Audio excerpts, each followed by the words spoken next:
देखिए दोस्तों, ये हमारा कक्षा 10 का लेसन नंबर 6 है, जिसमें थेल्स प्रमेय मैंने आपको यहाँ पे अपनी हैंड राइटिंग में प्रूफ करके दिखा रहा हूँ।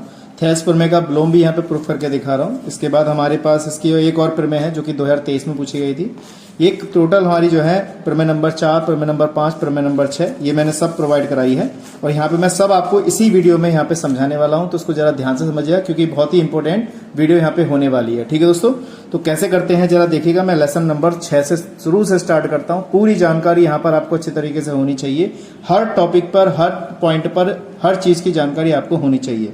तो लेसन नंबर 6 हमारे पास क्या है? त्रिभुज है, जिसको हम ट्रायंगल्स बोलते हैं। तो सबसे पहले आपको पता होना चाहिए सर्वांगसम आकृतियां। जब दो ज्यामितीय आकृतियां जिनके आकार व माप समान हो, इसकी अभी मैं आकृति दिखाऊंगा आगे, सर्वांगसम आकृतियां कहलाती हैं। तो ये हमारी इसकी परिभाषा है, आपको पता होना चाहिए। ठीक है। इसके बाद हमारे पास दूसरी उसमें दे रखा है समरूप आकृतियां। बहुत इंपॉर्टेंट है आपका हाई स्कूल के लिए ये वाला। जब दो ज्यामितीय आकृतियां समरूप कहलाती हैं जिनके आकार समान हो तो माप समान या असमान हो सकती है। अगर आकार समान है तो उनकी माप समान व असमान हो सकती है, ये बात ध्यान रखिए। अगर उनकी आकृतियां समान है तो वो भिन्न भिन्न भी हो सकते हैं, ये बात ध्यान रखिएगा। अगला है समरूप बहुभुज। दो बहुभुज समरूप होते हैं यदि और केवल यदि उनकी भुजाओं की संख्या समान हो।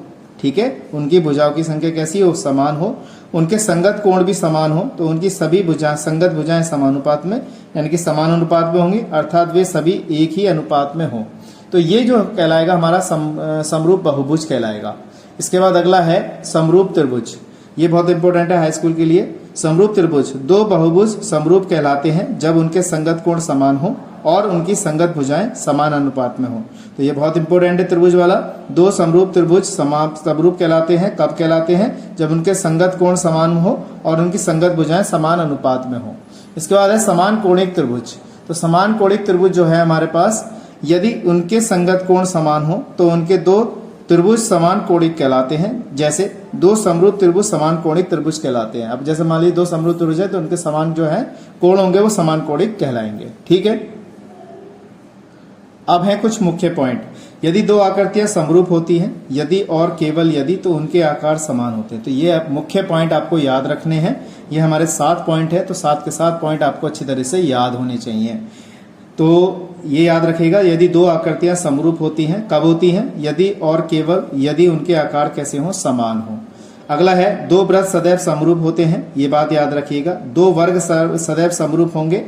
देखिए, वृत्त और वर्ग हमेशा समरूप होते हैं। दो समबाहु त्रिभुज सदैव समरूप होते हैं, यानी कि समबाहु त्रिभुज भी हमारा कैसा होगा? सदैव समरूप होगा। दो आकृतियां सर्वांगसम होती हैं और यदि केवल यदि उनके आकार व समान माप होती है, ये बात ध्यान रखिएगा।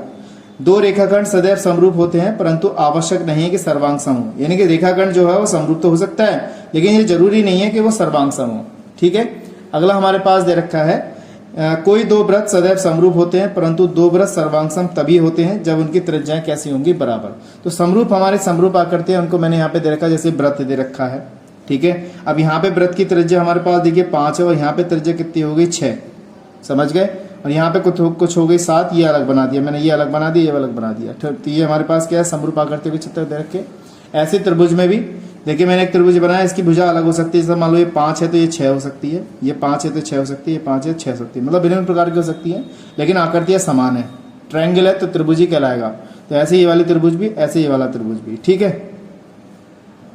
ऐसे ही वर्ग में देखिए, वर्ग की आकृतियां भी हमारी थोड़ी समान होती हैं, अगर भुजाएं बदल सकती हैं। जैसे ये 2 हो सकती है तो 3 हो सकती है, 2 हो सकती है 3 हो सकती है, ये बात ध्यान रखिएगा। ऐसे यहाँ पे हमने भुजा अलग अलग बना ली, तो ये कैसी आकृतियां? हमारी समरूप आकृतियां हैं। अगला पॉइंट जो है नोट करके लिखना है, सर्वांगसम आकृतियां सदैव समरूप होती हैं। ये याद रखिएगा, सर्वांगसम आकृतियां सदैव समरूप होती हैं परंतु समरूप आकृतियां सदैव सर्वांगसम नहीं होती। ये ध्यान रखिएगा, सर्वांगसम आकृतियां सदैव समरूप होती हैं परंतु समरूप आकृति जो है वो सर्वांगसम नहीं होती है। अब हम बात करते हैं यहाँ पे प्रमेय की। अब देखिए दोस्तों, हमारी प्रमेय पहली है यहाँ पर आधारभूत समानुपातिक प्रमेय, जिसे हम थेल्स प्रमेय भी कहते हैं। इसकी मेरे यहाँ पे 2 वीडियो अपलोड की गई हैं। आपने मुझे उसका बहुत बड़ा वो दिया है, प्रॉफिट दिया है, क्योंकि वो वीडियो मेरे इस समय टॉप पे चल रही है। तो इसको मैं चाहता हूँ कि ये वाली वीडियो भी मेरी टॉप पे जाए, तो इसको अच्छा प्रेफरेंस देना, क्योंकि मैंने यहाँ पे बहुत मेहनत करके इस वीडियो को बनाया है। तो उसको जरा ध्यान से समझिएगा और बहुत बहुत अच्छी तरह, बहुत आसान तरीके से मैंने सारी डिटेल यहाँ पे समझाई है अच्छी तरीके से। ठीक है दोस्तों, तो देखिए कैसे करते हैं। यदि किसी त्रिभुज की एक भुजा के समांतर अन्य दो भुजाओं को भिन्न भिन्न बिंदुओं पर प्रतिच्छेदित करने के लिए रेखा खींची जाए तो वे अन्य दो भुजाएं एक ही अनुपात में विभाजित हो जाती हैं। तो ये चीज हमारी क्या है, प्रमेय है। इसको हम आधारभूत समानुपातिक प्रमेय या थेल्स प्रमेय हम कहते हैं। तो इसके चित्र के बारे में हमें जानकारी होनी चाहिए। चित्र हमारे पास दे रखा है ए बी सी और बी जो डी ई है वो बी सी के समांतर रेखा खींची गई है। ऐसी हमने ई एल जो है वो ए डी पर लंब डाला है, ऐसे डी एम जो है वो ए ई पर लंब डाला है। तो जैसे ये लंब है वैसे ही हमारा सी डी काम करेगा और जैसे डी एम लंब है वैसे ही हमारा बी ई काम करेगा। यानी कि अगर देखा जाए ये वाला लंब जो है वो इसके बराबर माना जाएगा, ऐसी ई एल जो है वो हमारा सी डी के बराबर माना जाएगा। तो इसी को हमें सिद्ध को क्या करना, अनुपात करना, यानी कि ए डी अपॉन में डी बी बराबर ए ई अपॉन में ई सी हमें प्रूफ करना है। तो कैसे करते हैं देखिएगा।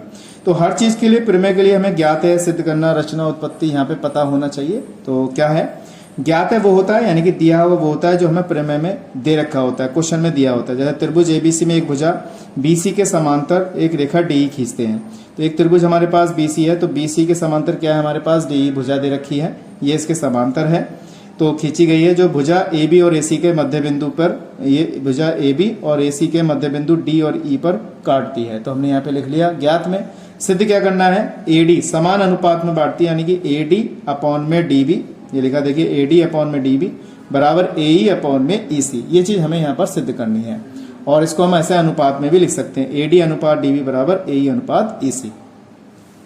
अब यहाँ पे देखते हैं रेखाखंड, रचना। रचना में हम क्या कर रहे हैं, रचना में हमने क्या किया है, इसको मिलाया, इस पे ये लंब डाला, इस पे ये लंब डाला, ठीक है, ऐसे ही। तो देखिए कैसे करेंगे। रेखाखंड बी तथा सी डी खींचिए, बी तथा सी डी खींचना है और बिंदु डी तथा ई से भुजाओं ए सी और ए बी पर क्रमशः डी एम तथा ई एल लंब डालते हैं। तो ये हमने भुजा पे लंब डाल दिया। अब हम क्या करते हैं, उत्पत्ति करते हैं। तो उत्पत्ति क्या होगी, त्रिभुज ए डी ई का क्षेत्रफल। देखिए हमारे पास ए डी ई का क्षेत्रफल, देखिए ए डी ई ये वाला दे रखा है का क्षेत्रफल यहाँ पे लिखेंगे 1/2 आधार गुणा ऊंचाई, ठीक है, 1/2। देखिए ए डी ई का क्षेत्रफल है तो 1/2 यहाँ पे लिखा है, 1/2 आधार गुणा ऊंचाई। तो यहाँ पे देखिए हमारे पास क्या होगा, ए डी हमारा जो है वो आधार हो जाएगा और इस पे हमारे क्या ऊंचाई हमारी ई एल हो जाएगी। तो यहाँ पे देखिए यहाँ पे लग जाएगा ए डी ई का क्षेत्रफल बराबर 1/2 आधार का मतलब ए डी गुणा ऊंचाई का मतलब ई एल। इसी प्रकार से बी डी ई में, तो त्रिभुज हमारे पास कौन सा है, बी डी ई है, बी डी ई है, ये वाला ट्रायंगल पकड़ लिया। तो हमारे पास इसमें क्षेत्रफल कितना हो जाएगा, 1/2 आधार गुणा ऊंचाई। तो आधार हमारा हो जाएगा बी डी, ये वाला हो जाएगा, और ऊंचाई हमारे पास ई एल, जबकि ये वाली भुजा होनी चाहिए, ये भुजा जो है उसके बराबर दे रखी है कि इसी पर आधार पे है, तो हमने इसी को लंब मान के इसके बराबर करके इसको लिख दिया है, जिससे कि क्या कहते हैं हम यहाँ पे इसको सॉल्व करना है। तो ये हमारे पास समीकरण कितनी आ जाएगी, 2 आ जाएगी। इसी प्रकार से हमने क्या किया, समीकरण 2 को 1 से भाग कर दिया। तो यहाँ पे भाग करेंगे, त्रिभुज ए डी ई का क्षेत्रफल बटे बी डी ई का क्षेत्रफल बराबर 1/2 गुणा ए डी, ये पूरा ऐसे उतार दिया, 1/2 से 1/2 कैंसिल, ई एल से ई एल कैंसिल। तो हमारे पास क्या बच गया, ए डी अपॉन में बी डी। तो समीकरण नंबर हमने यहाँ पे क्या कर लिया, 3 मान लिया। अब देखिए त्रिभुज हमारे पास ए डी ई का क्षेत्रफल बराबर कितना, 1/2 गुणा आधार गुणा ऊंचाई। जो हमारे पास इसके बराबर में जो दे रखा था ट्रायंगल, उसको हमने इसको आधार मान के इसको लिखा है। तो यहाँ पे लिख सकते हैं ए डी का, या इसको हम लिख सकते हैं ए ई डी का क्षेत्रफल, क्योंकि ए डी का तो हमने निकाल लिया। अब निकालेंगे ए ई डी का क्षेत्रफल बराबर 1/2 गुणा आधार गुणा ऊंचाई। तो ए ई डी का क्षेत्रफल होगा 1/2 गुणा ए ई गुणा डी एम। तो समीकरण 4 हो गई। इसी प्रकार से उसके नीचे वाला क्षेत्रफल निकाल लेंगे, त्रिभुज सी ई सी डी का क्षेत्रफल, तो 1/2 आधार गुणा ऊंचाई, और कितना लिखेंगे, ई सी डी का क्षेत्रफल लिखेंगे, आधार ई सी है और आधा ऊंचाई कितनी है हमारे पास, डी एम है। समीकरण नंबर 5 हो गई। अब हम क्या करेंगे, समीकरण यहाँ पे लिख देंगे, समीकरण 4 को 5 से भाग करने पर, 4 को 5 से भाग करेंगे तो यहाँ लिख दिया ए डी का क्षेत्रफल बटे में ई सी डी का क्षेत्रफल बराबर 1/2 ए ई गुणा डी एम, 1/2 ई सी गुणा डी एम। तो 1/2 से 1/2 कैंसिल, डीएम से डीएम कैंसिल, तो ए ई अपॉन में ई सी आ जाएगा।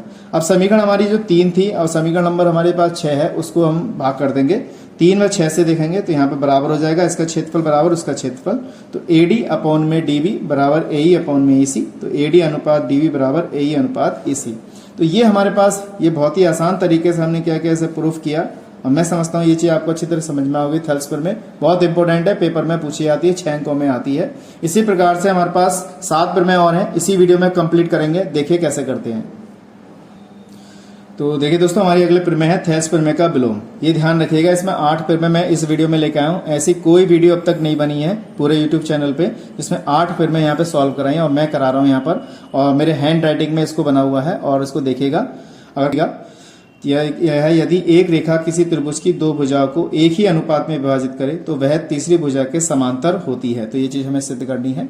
तो हमने यहाँ पे लिख दिया है, ज्ञात है यानी कि दिया है, त्रिभुज एबीसी में डीई भुजा एबी और एसी को क्रमशः बिंदु डी और ई पर काटता है। तो विभक्त करता है या काटता बात एक ही है। तो एडी अपॉन में डीबी, यहाँ लिखेंगे एडी अपॉन में डीबी ये वाला बराबर एई अपॉन में ईसी, ये चीज हमें दे रखी है। वगैरह सिद्ध करा रहा है समांतर है, तीसरी भुजा के समांतर है, तो ये चीज हमें सिद्ध करनी है। यानी कि डी जो है वो समांतर किसके हो जाएगी, वो बीसी के हो जाएगी, ये चीज सिद्ध करनी है। तो सिद्ध करने में हमने लिख दिया उत्पत्ति, माना डीई डैश समांतर है बीसी के। तो यहाँ पे देखिए जरा, जैसे हमारे पास डी भुजा समांतर थी, यदि अगर यहाँ पे देखा जाए डी समांतर है बीसी के, तो हमने क्या रचना में यहाँ पे इसको लिखा है, रचना में हम इसको रचना कर सकते हैं। तो हमने अगर देखिए, अगर जैसे हमारे पास ये भुजा है इसके समांतर है, तो ये वाली भुजा भी तो इसके समांतर होगी। जैसे डी समांतर है बीसी के, वैसे ही डीई डैश जो समांतर होगी वो भी बीसी भुजा के समांतर हो जाएगी, और इसको यहाँ पे हमने लिख दिया है। अतः थेल्स प्रमेय से एडी अपॉन में डीबी, यहाँ पे लिख देंगे एडी अपॉन में डीबी बराबर एई डैश अपॉन में ई डैश सी। जैसे ई के लिए काम कर रहा है वैसे ई डैश सी के लिए काम कर रही थेल्स प्रमेय, यहाँ पे लगा दिया। तो हमारे पास समीकरण एक हमारे पास ये वाली है, समीकरण 2 हमारे पास ये वाली है। तो 1 और 2 को हल कर देंगे तो यहाँ पे हो जाएगा एई अपॉन में ईसी बराबर एई डैश अपॉन में ई डैश सी।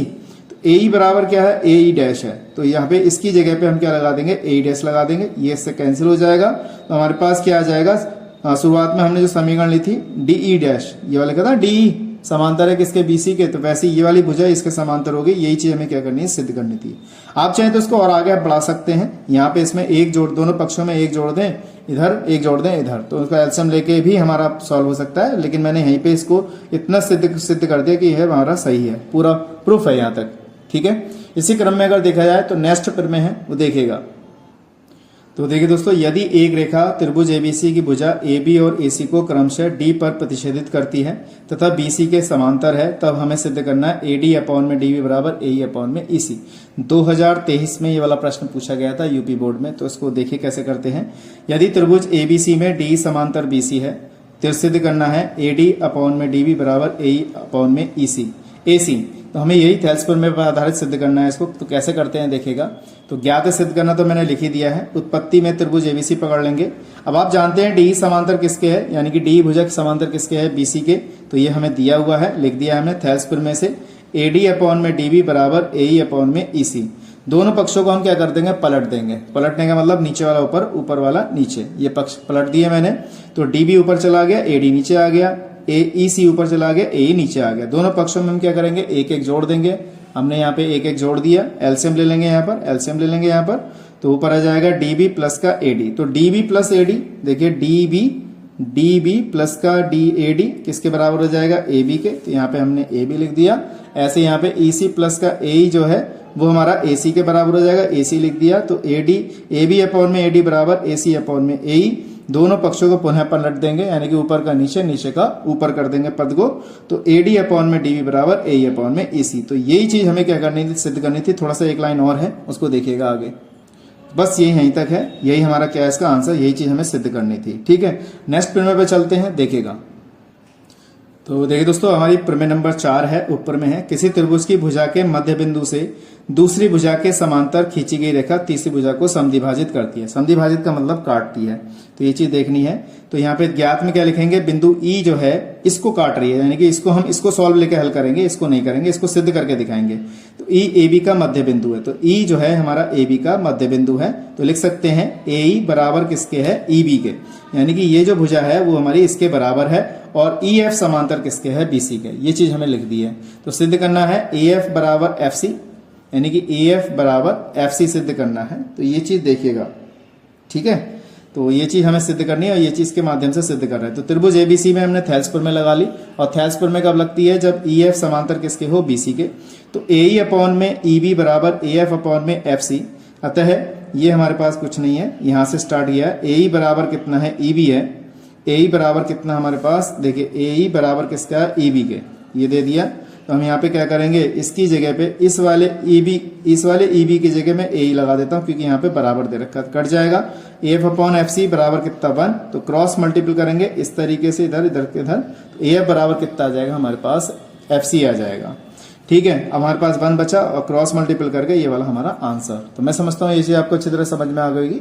इसी क्रम में हम अगली प्रमेय पर चलते, प्रमेय नंबर 5 देखते हैं, वीडियो में बने रहिएगा।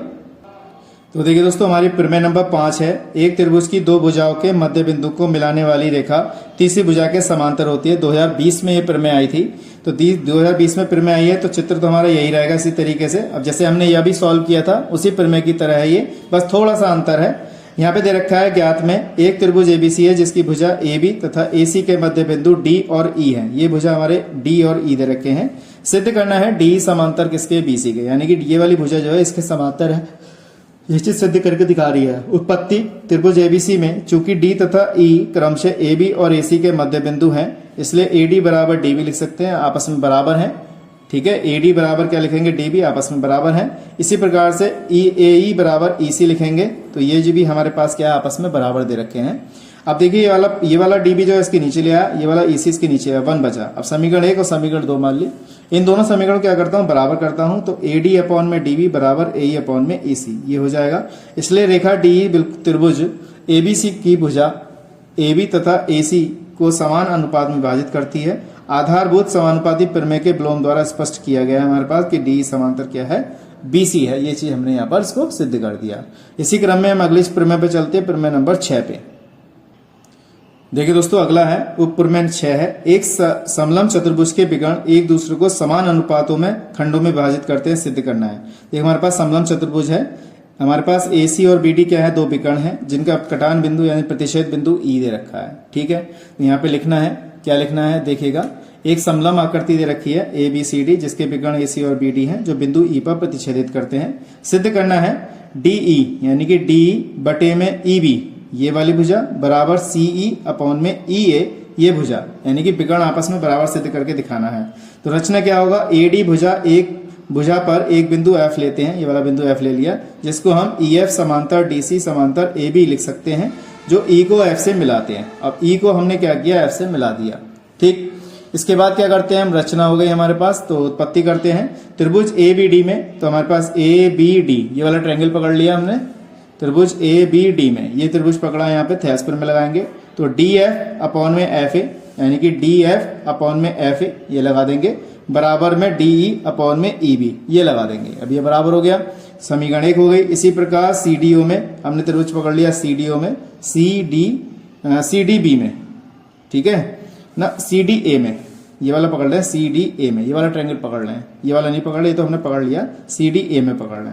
अब कितना हो जाएगा, ई एफ समांतर किसके है, डी सी के। अब समांतर हो रहा है, तो ये वाली भुजा कितनी हो जाएगी, थेल्स प्रमेय में लगा देंगे, डी एफ अपॉन में एफ ए, यहाँ लगा देंगे डी एफ, जाएगा डी एफ अपॉन में कितना हो जाएगा, एफ ए हो जाएगा, बराबर सी ई अपॉन में ई ए हो जाएगा। तो समीकरण 1 2 को हम क्या करेंगे, बराबर लिखेंगे। देखिए मैंने समीकरण लगा दिया, समीकरण 1 2 को बराबर करेंगे, तो डी बटे में ई बी बराबर ई सी ई अपॉन में ई ए, ये हो जाएगा हमारे पास।